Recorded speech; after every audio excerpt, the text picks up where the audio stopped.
કૃષ્ણ, જય શ્રી કૃષ્ણ, રામ રામ, રામ રામ.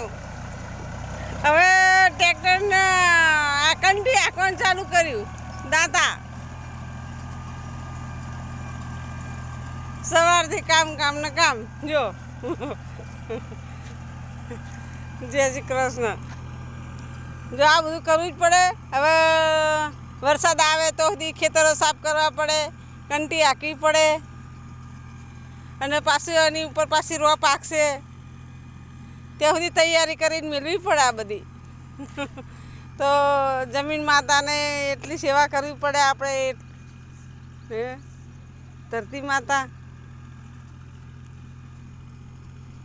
જેટલી ખેડ ખાતર ને પાણી બધું સરખું આપવું પડે એમને. જય શ્રી કૃષ્ણ, રામ રામ. સૌ સુખી રહેજો. જય શ્રી કૃષ્ણ.